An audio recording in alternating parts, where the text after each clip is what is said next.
Previous year question পেপারের paper 2, ঠিক আছে ভাই।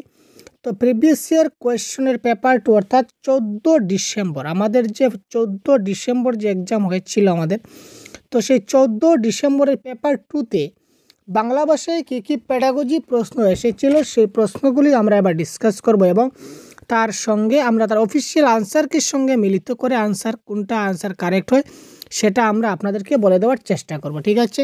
তো আশা করি প্রিভিয়াস ইয়ার কোয়েশ্চনগুলো দেখলে আপনাদের আপকামিং দিনে এক্সামে যথেষ্ট হেল্প হবে এবং কী ধরনের প্রশ্ন আসে সেটা আপনারা বুঝতে পারবেন। তো রিসেন্ট যে আমাদের লাস্ট সিটেট এক্সাম হয়েছিল 14 ডিসেম্বর, তো তার পেপার 2 এর আজকে আমরা প্যাডাগজির প্রশ্ন আলোচনা করতে চলেছি। প্রথমে আমরা ল্যাঙ্গুয়েজ 1 এর প্যাডাগজিগুলো আলোচনা করব, তারপর আমরা ল্যাঙ্গুয়েজ 2 এর প্যাডাগজিগুলো আলোচনা করব। তো তার পরবর্তী ক্লাসে আপনারা সম্পূর্ণ প্রশ্নপত্র, প্যাসেজ এবং কবিতা সবগুলো আপনারা পেয়ে যাবেন। তো দেখুন এখানে যার জি সেট রয়েছে আমাদের সঙ্গে মিলবে এবং বাকিরা আপনারা নিজেদের মতো করে মিলিয়ে নেবেন। এবং যারা আপকামিং এক্সাম দিতে চলেছেন আপনারা দেখে নেন যে কী ধরনের প্রশ্ন আপনাদের পরীক্ষায় আসার চান্স রয়েছে, এই অনুযায়ী আপনারা প্রিপারেশন নেবেন। তো দেখুন প্রথম প্রশ্ন কি বলেছে, এখানে কয়েকটা বিবৃতি বা একটা পার্ট দেওয়া হলো, এখানে কিছু কথা বলা আছে আমাদের জন্য। পার্টটি কোন ভাষার রেজিস্টার প্রতিনিধিত্ব করছে জানান। এই যে রেজিস্টার, এই রেজিস্টারটা কিন্তু আজ পর্যন্ত কোনো পরীক্ষায় আসেনি, প্রিভিয়াস 12 বছরের প্রশ্ন আমার কাছে রয়েছে। তো রেজিস্টারের প্রশ্নটা কিন্তু এইবার প্রথম পরীক্ষায় ইনক্লুড হয়েছে আমাদের পরীক্ষায়। তো এই ধরনের প্রতি বছর একটা বা দুটা প্রশ্ন, একটা প্রশ্ন বা একটা সিস্টেমের প্রশ্ন কিন্তু নতুন অ্যাড হয়, সেটা জেনে রাখুন। তো এইবার নতুনভাবে অ্যাড হয়েছে এই রেজিস্টারের প্রশ্নটা, এটা পেপার 14 ডিসেম্বর 15 ডিসেম্বরে এসেছিল। তো আমরা দেখে নেই আমাদের যে রেজিস্টারটা কী বলেছে। প্রথমে প্রশ্নটা দেখি বা পার্টটা একটু দেখি। ভারতীয় সংবিধান প্রতিটি নাগরিকের সমান মর্যাদা ঘোষণা করছে, অর্থাৎ নারী পুরুষ সহ বিভিন্ন জাতপাত, ধর্ম, বংশ, শিক্ষাগত এবং অর্থনৈতিক প্রেক্ষাপট থেকে আগত প্রতিটি মানুষই সংবিধানের দৃষ্টিতে সমান। তার অর্থ এটা নয় যে দেশে অসাম্য নেই, অসাম্য আছে, কিন্তু গণতান্ত্রিক ভারতবর্ষ অন্তত নীতিগতভাবে মানুষের সমস্ত মানুষের সমান মর্যাদাকে স্বীকৃতি জানিয়েছে। তো এই একটা পার্ট, ছোট্ট একটা অংশ। তো এই অংশটা কোন ধরনের রেজিস্টার বা এটা কোন মানে পার্ট থেকে নেওয়া হয়েছে বা এটা কোন সাবজেক্ট যদি ধরে নিতে পারি তাহলে আনসার হয়ে গেল। এটা আইনি রেজিস্টার এটা হবে না। কেন আইনি রেজিস্টার হবে না? যদি আইনি হতো, তো আইনি হলে এটাও কোথাও ধারা উল্লেখ থাকতো যে 14 নম্বর ধারায় ওই কথা বলা হয়েছে, 15 নম্বর ধারায় ওই কথা বলা হয়েছে, বা 21A ধারায় মৌলিক অধিকারের কথা উল্লেখ আছে। যদি ধারা উল্লেখ থাকতো তাহলে আমরা বুঝতাম যেটা আইনি রেজিস্টার। যেহেতু ধারা নাই আমরা সেটা আইনি বলবো না।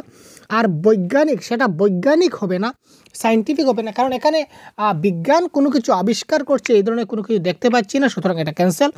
আর রাজনীতির রেজিস্টার এবং সমাজবিদ্যার রেজিস্টার, একটা জিনিস দেখুন, এটা যেহেতু পলিটিক্যাল সায়েন্স, ভারতীয় সংবিধান মানে পলাইটি, ভারতীয় সংবিধান মানে কি পলাইটি, পলাইটি মানে কি পলিটিক্যাল সায়েন্সের একটা অংশ।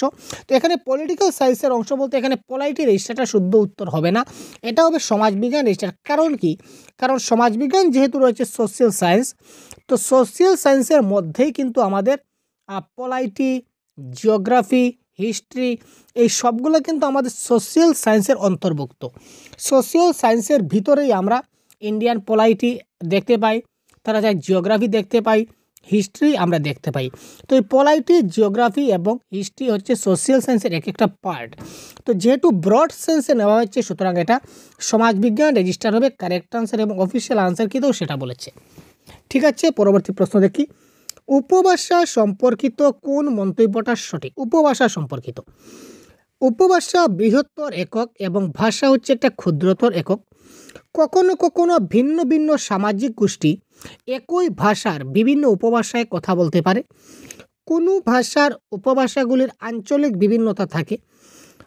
কোনো কোনো ভাষার একটি উপভাষা ব্যবহারকারী অন্য উপভাষা ব্যবহারকারীর ভাষা বুঝতে পারে। তো এখানে দেখুন 107-এর কারেক্ট আনসার কোনটা হয়ে যেতে পারে? 107-এর যেটা অফিসিয়াল আনসার কি, তো 107-এর অফিসিয়াল আনসার কিতে এখানে জেড দেওয়া আছে। তো জেড মানে কি অল আর কারেক্ট, অফিসিয়াল আনসার কিতে এখানে জেড দেওয়া আছে, তো জেড মানে কি সবগুলোই কারেক্ট। তো এটা সবগুলোই কারেক্ট হবে। উপভাষা বৃহত্তর এবং ভাষা হচ্ছে ক্ষুদ্রতর একক, আমরা বুঝতে পারছি। কখনো কখনো ভিন্ন ভিন্ন সামাজিক গোষ্ঠী বিভিন্ন উপভাষায় কথা, অর্থাৎ এক একটি সামাজিক যে মানুষ রয়েছে, এক একটি সমাজের মানুষ এক একটা ভাষায় কথা বলে। এবার সেই ভাষার মধ্যে অনেকগুলো উপভাষা আছে। কোনো ভাষার উপভাষাগুলির আঞ্চলিক বিভিন্নতা থাকে। একটা ভাষার উপভাষার কিন্তু অঞ্চল বিশেষে, যেমন বাংলা, আমরা এক ধরনের বাংলা ভাষা কথা বলি, যারা প্রপার কলিকাতায় আছে তারা অন্য ভাষায় কথা বলে, যারা একটু ভিতর অঞ্চলে আছে তারা অন্য ভাষায় কথা বলে, যারা একটু সিলেটি আছে তারা সিলেটি ভাষায় কথা বলে। তো এই সবগুলো হচ্ছে বাংলা ভাষার এক একটা উপভাষা। যেমন কলকাতায় যদি দেখি রাঢ়ী, বরেন্দ্রী, কামরূপী, ঝাড়খণ্ডী, এই ধরনের অনেকগুলা কিন্তু উপভাষা আছে। তো অঞ্চল বিশেষে অনেকগুলা বিভিন্নতা থাকে। তো একটি ভাষার উপভাষা ব্যবহারকারী অন্য উপভাষা ব্যবহারকারীরা ভাষা বুঝতে পারে। যেমন বাংলা, বাংলা আমি বলছি একভাবে, আপনি হয়তো অন্যভাবে বাংলা বলছেন, কিন্তু আপনার বাংলা ভাষা আপনি কি বলছেন সেটা আমি কিন্তু বুঝতে পারবো, এবং আমি কি বুঝতে পারছি যদি আপনি অন্য উপভাষা ব্যবহার করেন তাহলে আমি কি বলছি সেটা কিন্তু আপনি বুঝতে পারবেন। তো এখানে সবগুলোই হবে correct answer. As per official answer কি, এখানে চারোটাই কিন্তু কারেক্ট আনসার। নিচের কোনটি রিসিপটিভ স্কিল? আমরা বারবার আমাদের ক্লাসে বলেছি ভাই, প্রত্যেকটা একদম ডাইরেক্ট প্রশ্ন, 108, 109, একদম ডাইরেক্ট আমরা যেভাবে প্রশ্ন দিয়েছিলাম সেভাবে কিন্তু পরীক্ষায় এসেছে ডাইরেক্ট। আমি স্ক্রিনশট করে কিন্তু আমি লাগিয়েছি আমার কমিউনিটি ট্যাবে, দেখতে পাবেন একদম ডাইরেক্ট প্রশ্ন, ডাইরেক্ট উত্তর, আমাদের পড়ানো থেকে ডাইরেক্ট কমন এসেছে। তো আমরা বলেছিলাম যে একবার বলিনি, অনেকবার বলেছি, কিন্তু রিসেপটিভ স্কিল যদি আমরা রিসিভ করি তাহলে আমরা শ্রবণ এবং পঠন, রিডিং এবং লিসেনিং, তো রিডিং এবং লিসেনিং এটা হবে কি রিসেপটিভ স্কিল। আর যদি আমাদের প্রোডাক্টিভ বা এক্সপ্রেসিভ আসে তাহলে সেটা হবে রাইটিং এবং স্পিকিং, সেটা কিন্তু বারবার আমরা বলেছি। তো এই ক্ষেত্রে কারেক্ট আনসার আমাদের হবে, যেহেতু রিসেপটিভ বলেছে সুতরাং সেটা হবে শ্রবণ এবং পঠন। 108-এর কোয়েশ্চন নাম্বার 2। তারপর দেখুন 109, নিচের কোনটি ধ্রুপদী ভাষার অন্তর্ভুক্ত নয়? তো ধ্রুপদী ভাষা অনেকগুলো রয়েছে, টোটাল 11টা বর্তমান ধ্রুপদী ভাষা রয়েছে, আমরা ক্লাসে বলেছিলাম। তো তার মধ্যে হিন্দিটা ধ্রুপদী ভাষা নয়, তেলেগু, তামিল, সংস্কৃত, বাংলা এই সবগুলো এক একটা উপভাষা, কিন্তু বর্তমানে হিন্দিটা উপভাষা, ধ্রুপদী ভাষা নয়। তারপর দেখুন 110, শিক্ষার্থীদের দ্বারা ধারাবাহিকভাবে নথিভূত শিক্ষণ দৃষ্টান্তকে কি বলা হয়? 110, একটা ধারাবাহিকভাবে নথিভুক্ত, আমি বারবার ক্লাসে বলেছিলাম যে পোর্টফোলিও সম্বন্ধে আমি আলোচনা করেছি, এবং পোর্টফোলিওর একটা পিকচার আমি আমার চ্যানেলে আপলোড করেছি আপনাদের জন্য, যাতে করে দেখে আপনারা পিকচার দেখে যাতে বুঝতে পারেন। কোনো একটা ছাত্রের ধারাবাহিক নথিভুক্ত, যেমন আজকে একটা ছাত্র একটা ড্রয়িং করলো, তার ড্রয়িংটা আমি একটা ফাইলে রাখলাম, পরের দিন সে আবার একটা নতুন কিছু ছবি আঁকলো, এটাও আমি এখানে রাখলাম, এই ফাইলের মধ্যে রাখলাম। তারপর আমি তাকে কিছু লিখতে দিলাম, সে লিখে আনলো, সেটাও আমি এখানে লিখলাম। তারপর সে একটা প্রজেক্ট বানালো, প্রজেক্টের রিপোর্টটাও আমি এই ফাইলের মধ্যে রাখলাম। কারণ একটা ছাত্রের এই ধারাবাহিকভাবে কন্টিনিউয়াসলি তার এই নথিভুক্ত যে আমি ডায়েরিটা রাখছি, এটাকে আমি বলবো কি পোর্টফোলিও। তারপর দেখুন নিচের কোন কর্মভার বা নিচের কোন টাস্ককে আমরা অখণ্ড বা সম্পূরিত বা ইন্টিগ্রেটেড দক্ষতায় পোষকতা করে?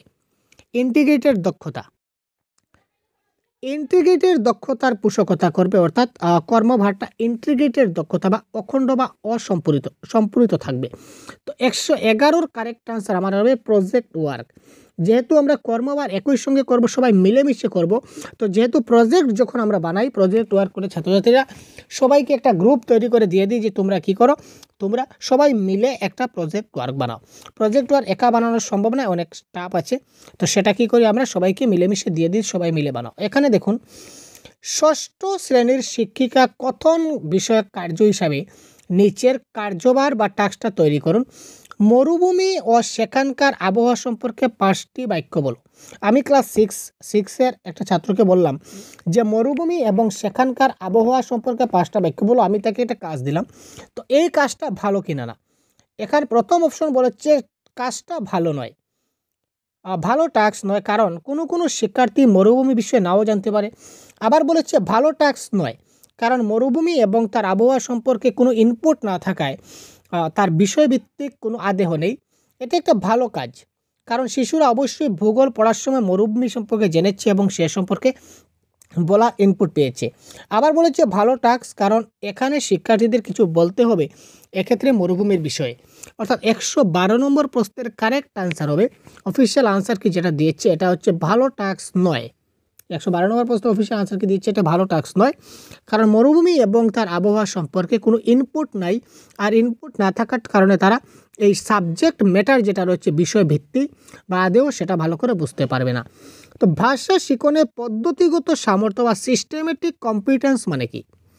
সমস্ত ভাষারই একটা সাধারণ সাংগঠনিক প্রণালী বর্তমান তা অনুধাবন করা, প্রতিটি মানুষের মধ্যে অনেক ভাষার একটা প্রণালী আছে তা অনুধাবন করা, ভাষা একটা প্রণালী হিসাবে কাজ করে তা অনুধাবন করা এবং প্রয়োগ করা, ভাষার একটা ব্যাকরণগত প্রণালী আছে তা অনুধাবন করা এবং প্রয়োগ করা। তো 113 প্রশ্নের কারেক্ট আনসার অপশন নাম্বার 3, ভাষা একটা প্রণালী হিসাবে কাজ করে সেটা অনুধাবন করা এবং প্রয়োগ করা। ঠিক আছে,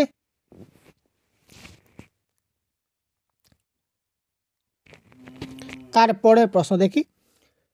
ষষ্ঠ শ্রেণীর শিক্ষিকা পাঠ্য বিষয়ের সঙ্গে শিক্ষার্থীদের পূর্বজ্ঞান এবং অভিজ্ঞতার সংযোগ গঠানোর জন্য অনুশীলন করান, কিন্তু কোনো গল্প পড়ানোর আগে তিনি শিক্ষার্থীদের সেই গল্পের চরিত্রগুলি দেখান। এর দ্বারা তিনি শিক্ষার্থীদের কি করাতে চান? এটা ক্লাস 6-এর একজন শিক্ষিকা, তিনি পাঠ্যপুস্তক পড়ানোর সময় শিক্ষার্থীদের পূর্বজ্ঞান নেওয়া আমাদের জরুরি এবং তার অভিজ্ঞতা, পূর্বজ্ঞানের সঙ্গে তার অভিজ্ঞতা কতটুকু আছে কিনা না সেটা তিনি বিবেচনা করতে চান। সেই জন্য তিনি কোনো কিছু পাঠ পড়ানোর আগে তাদেরকে ছবি দেখান। তো এই ছবিগুলো দেখাতে তিনি কি করতে চাইছেন? পাঠ্য বিষয় সম্পর্কে পূর্ব অনুমান করতে চাইছেন, ছবিগুলোকে অনুধাবন, ছবিগুলির সঙ্গে গল্পটিকে প্রত্যক্ষ করাতে, নাকি ছবিগুলির প্রশংসা করতে। 114। তো যেহেতু তিনি পূর্বজ্ঞান নিচ্ছেন, এই পূর্বজ্ঞানের সঙ্গে তিনি পাঠ রিলেটেড কিছু ছবি দেখাচ্ছেন, তার মানে তারা বুঝতে পারে কিনা না যে আমরা কি বিষয়ে আলোচনা করছি, অর্থাৎ এখানে পাঠ্য বিষয় সম্পর্কে পূর্ব অনুমান করাতে তিনি এই ছবিগুলো ব্যবহার করেন।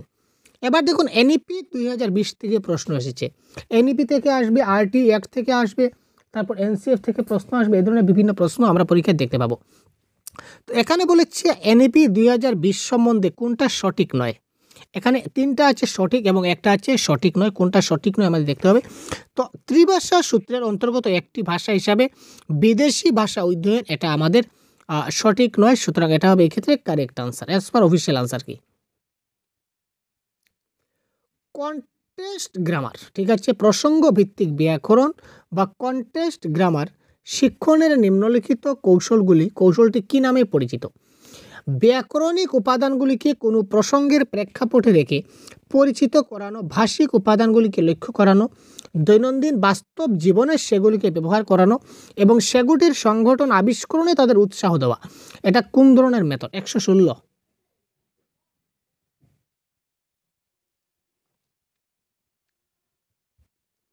এটা কারেক্ট আনসার আমাদের হতে যাচ্ছে চেতনা বা সচেতনতা জাগরণ, অর্থাৎ কনসিয়াস রাইজিং।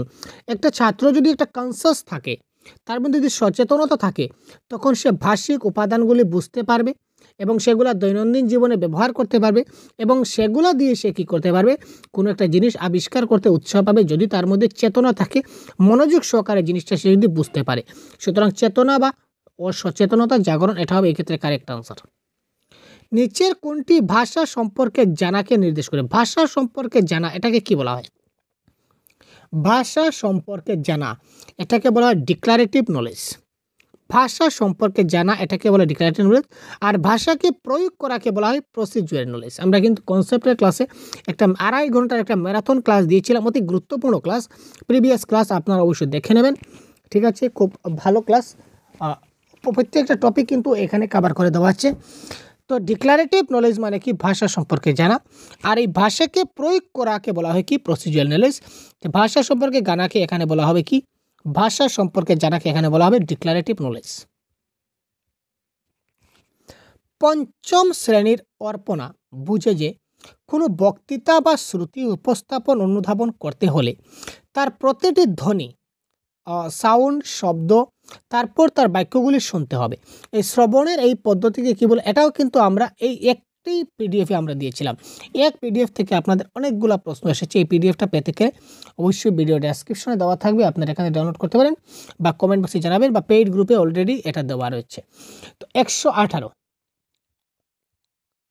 আমরা পেইড গ্রুপ অলরেডি স্টার্ট করে দিয়েছি। যারা জয়েন হতে চান অবশ্যই ভিডিও ডেসক্রিপশনে থাকা লিঙ্কে যোগাযোগ করবেন বা আমাদের সঙ্গে হোয়াটসঅ্যাপে যোগাযোগ করবেন। আমরা আপনাদের পেইড গ্রুপে জয়েন করব, যেখানে আপনারা প্রতিদিন লাইভ ক্লাস পাবেন, ঠিক আছে। তাছাড়া প্রত্যেকটি ক্লাসের পিডিএফ পাবেন, তাছাড়া মক টেস্ট পাবেন, আবার ডাউট সেশন থাকবে। 118 নম্বর প্রশ্ন।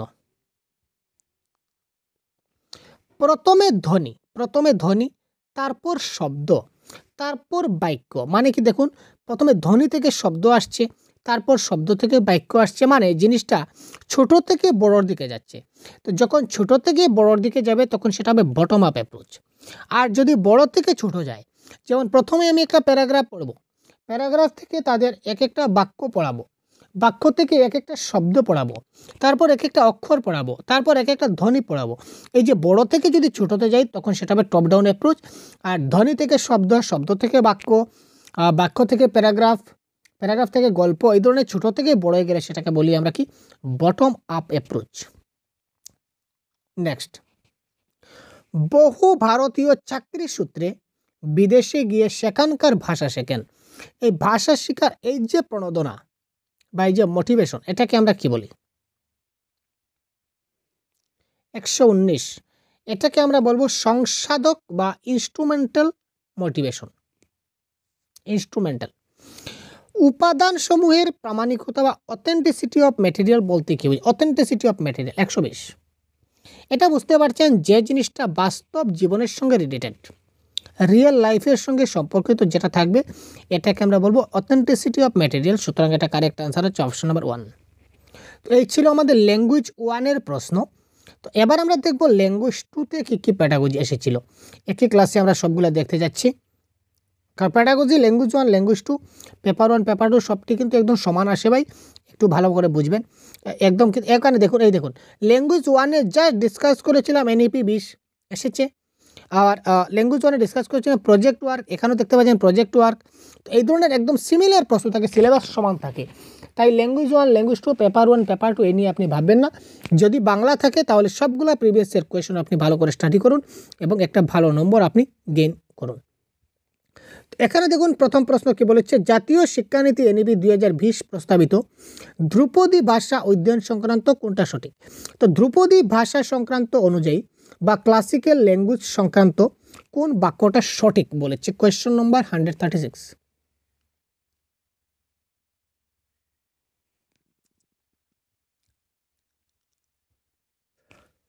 তো ত্রিভাষা নীতিকে কি করা হয়? মাধ্যমিক স্তরে একটা অতিরিক্ত বিকল্প হিসাবে নেওয়া হয়।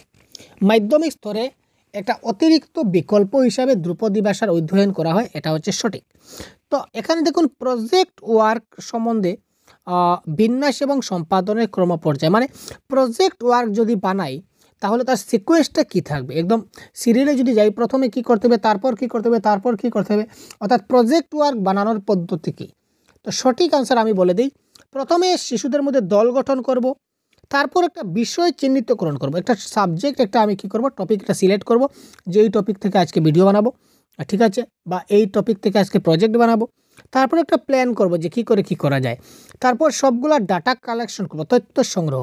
তারপর তথ্যগুলা বিচার করব, যতগুলো ডাটা নিয়েছিলাম এখানে কোনো ভুল হলো না তো, যদি ভুল হয়ে থাকে তাহলে সেটা এডিট করব, তথ্য বিচার করব। তারপর একটা ড্রাফট লিখব, ড্রাফট। তারপর চূড়ান্ত প্রতিবেদন ড্রাফট লিখব, তারপর এটা ফাইনালাইজ করব। সুতরাং এইভাবে আমরা প্রকল্প বা প্রজেক্ট ওয়ার্ক তৈরি করতে পারি। সপ্তম শ্রেণীর একজন শিক্ষক তিনি কি করলেন, তার শিক্ষার্থীদের একটি ছোট্ট গল্প পড়তে দিলেন। ঠিক আছে, সপ্তম শ্রেণীর শিক্ষক কি করলেন, তার শিক্ষার্থীদের একটা ছোট্ট গল্প পড়তে দিলেন। 138 প্রশ্ন দেখি। আচ্ছা, একটি ছোট গল্প পড়তে দিলেন। তিনি চান শিক্ষার্থীরা সেটি পড়ে পাঠে বর্ণিত মানুষজন এবং সম্প্রদায়টির আত্মপরিচয় এবং ক্ষমতা অনুধাবন করুক।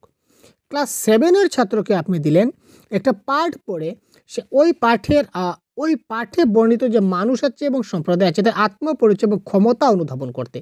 এতে তার এটাকে বলা হয় ক্রিটিক্যাল লিটারেসি। সে বিচার করতে বসছে যে এই পাঠের মধ্যে যে চরিত্রগুলো আছে, তাদের সম্বন্ধে যা যা বলা হয়েছে, সেই মানুষগুলা কী ধরনের, তাদের আত্মপরিচয় কেমন হবে এবং তাদের ক্ষমতা কতটুকু হবে, সেটাতে অনুধাবন করতে চাইছে, বিচার করতে চাইছে। সুতরাং সেটা হবে তার ক্রিটিক্যাল লিটারেসি। নিচের কোনটি ভাষা সম্পর্কে সঠিক নয়? দেখুন, ভাষা এবং উপভাষা সম্বন্ধে আমরা ল্যাঙ্গুয়েজ 1-এ প্রশ্ন পেয়েছিলাম, পেপার 1-এ পেয়েছিলাম, এবার পেপার 2-তেও কিন্তু সেম প্রশ্ন পাচ্ছি। তাই পেপার 1, পেপার 2, ল্যাঙ্গুয়েজ 1, ল্যাঙ্গুয়েজ 2 যাই হোক, আমি বারবার বলছি আপনারা এই দিকে নজর দেবেন না। আপনারা জাস্ট আপনারা ভালো করে মনোযোগ দিয়ে আপনারা দেখতে থাকুন। ভাষা মানব জ্ঞানের সামগ্রিক সমৃদ্ধকে ভাণ্ডারকে সমৃদ্ধ করে। আচ্ছা, কোনটা সঠিক নয় সেটা দেখি। 39, তাই তো? তো ভাষা কি করে? মানব জ্ঞানের সামগ্রিক ভাণ্ডারকে সমৃদ্ধ করে। ইয়েস, ঠিক আছে। কিছু ভাষা কেবলমাত্র বিজ্ঞান এবং ইঞ্জিনিয়ারকে বেশি ভালোভাবে ব্যক্ত করতে পারে।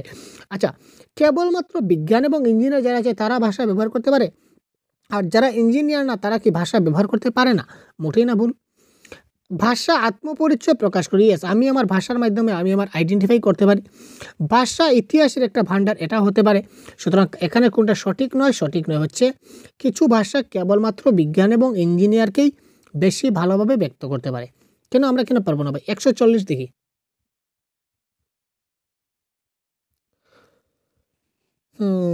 শিক্ষার্থী ভাষার ক্রিয়াশীলতাকে একটি সিস্টেম বা প্রণালী হিসাবে অনুধাবন এবং প্রয়োগ করে। একটা শিক্ষার্থী যখন একটা ভাষার সিস্টেম বা প্রণালীকে সে যখন অনুধাবন করবে তখন সেটাকে হবে সিস্টেমেটিক কম্পিটেন্সেস, প্রণালীগত পারঙ্গমতা।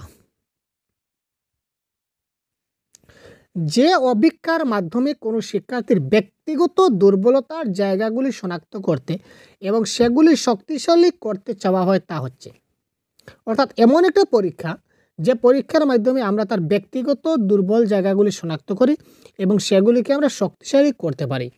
এই প্রশ্নের কারেক্ট আনসার কোনটা হবে? এটা হবে ডায়াগনস্টিক টেস্ট। ডায়াগনস্টিক টেস্টের মধ্যে আমরা দুর্বল জায়গাগুলি শনাক্ত করতে পারি। ভারতীয় সংবিধানে ইংরেজি ভাষাকে কিসের মর্যাদা দেওয়া হয়? তো আমরা সবাই জানি এটা 142, এটা অ্যাসোসিয়েটেড অফিসিয়াল ল্যাঙ্গুয়েজ, সহযোগী সরকারি ভাষা হিসাবে নেওয়া হয়েছে।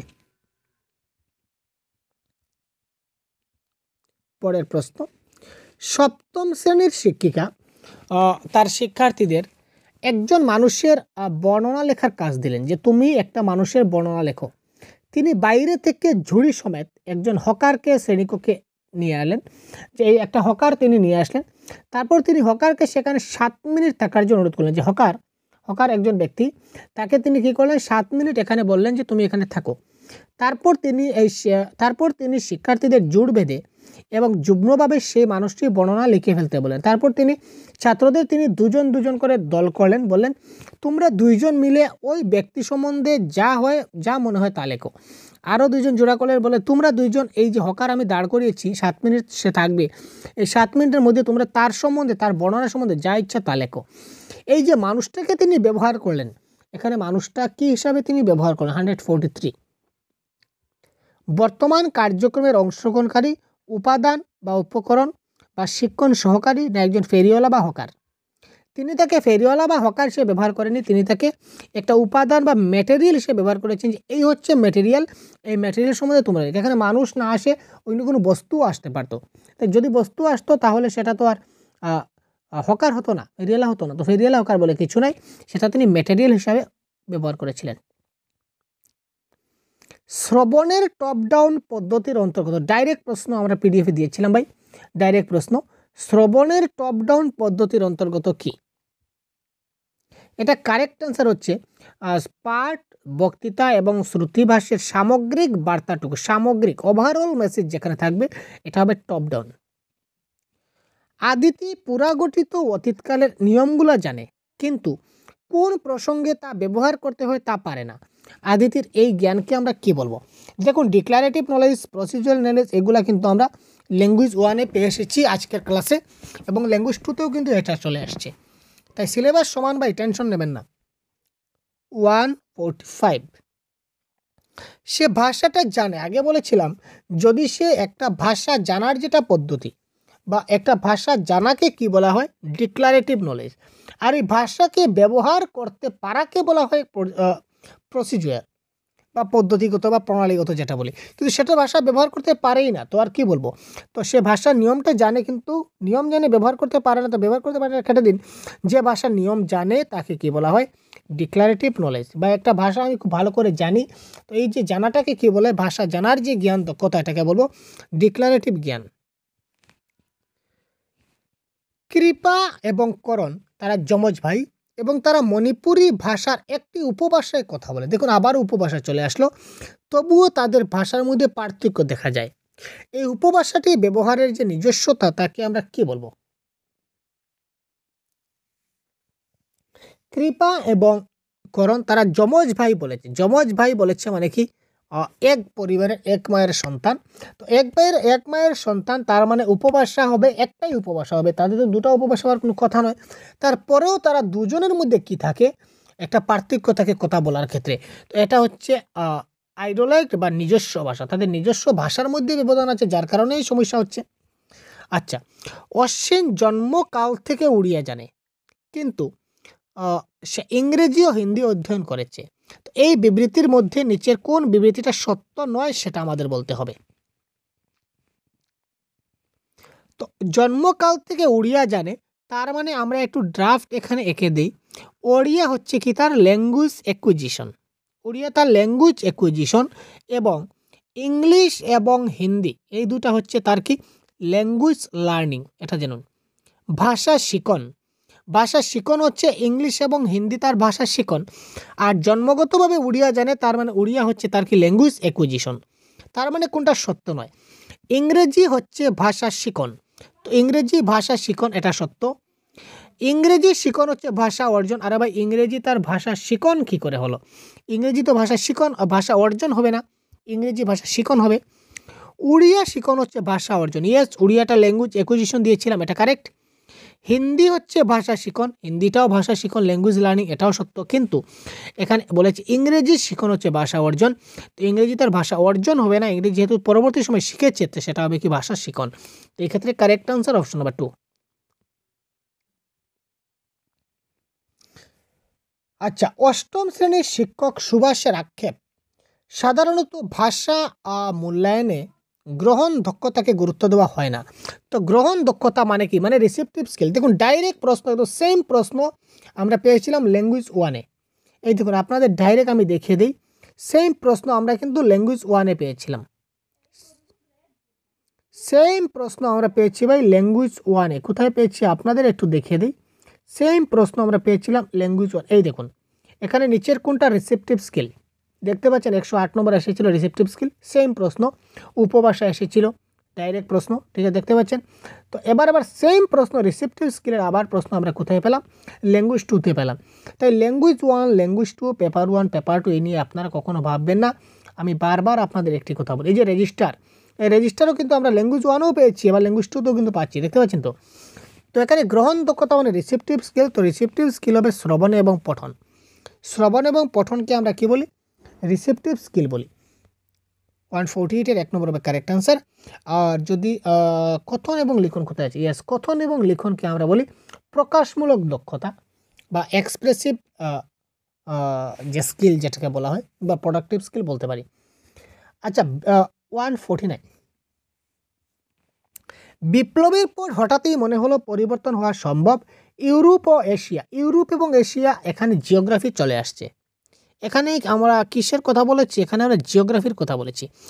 ব্যক্তির অধিকারকে এক সামাজিক ক্ষমতার নিয়ন্ত্রক করে, যারা নতুন ভাবনা চিন্তা শুরু করে। আলটিমেটলি আমরা দেখলাম যেখানে জিওগ্রাফি সম্বন্ধে আলোচনা করা হচ্ছে। তো জিওগ্রাফিটা সমাজবিজ্ঞানের একটা অংশ, তার মানে সমাজবিজ্ঞানিক রেজিস্টার হবে এখানে কি? Correct answer.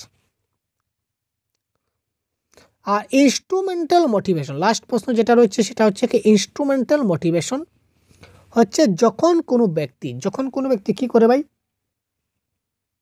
150, যখন কোনো ব্যক্তি চাকরি ইত্যাদির মতো কোনো উপযোগিতামূলক কারণে ভাষায়, অর্থাৎ আমাকে ভাষাটা শিখতেই হবে, যখন আমাকে ভাষাটা শিখতেই হবে, আমি নিজের ইচ্ছায় ভাষাটা শিখতেই আমি হচ্ছে, তো সেটাকে বলা হয় instrumental motivation.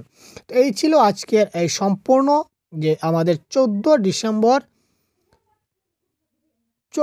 December paper 2 14 December paper 2তে যে আমাদের বাংলা ভাষায় প্যাডাগজিগুলো এসেছিলো সেগুলো ডিসকাস করেছি। তো পরবর্তী ক্লাসে আমরা আরও প্রশ্ন আছে, এই দেখুন তার অফিসিয়াল আনসার কি। তো এই অফিসিয়াল আনসার কির সঙ্গে টালি করে আমরা কিন্তু আজকের ভিডিওটা আমরা কভার করেছি। তো পরবর্তীতে আমরা আরও তার বাকি যে প্রশ্নগুলো রয়েছে আমরা 15 ডিসেম্বর যে এক্সাম হয়েছিল সেই নিয়ে আলোচনা করব, পেপার 1 নিয়ে আলোচনা করব। তো আমাদের সবগুলো ক্লাস পেতে আপনারা এখনই আমাদের চ্যানেলকে সাবস্ক্রাইব করার সাথে থাকুন এবং প্রিভিয়াস অনেকগুলো ভিডিও দেওয়া হচ্ছে আপনাদের জন্য, সেগুলো অবশ্যই দয়া করে একবার দেখে নেবেন, আপনার যথেষ্ট কাজে লাগবে। ধন্যবাদ, ভালো থাকবেন, সুস্থ থাকবেন এবং কী ধরনের ক্লাস আপনাদের দিলে আপনাদের উপকার হবে সেটা কমেন্ট বক্সে অবশ্যই জানাতে ভুলবেন না। জয় হিন্দ।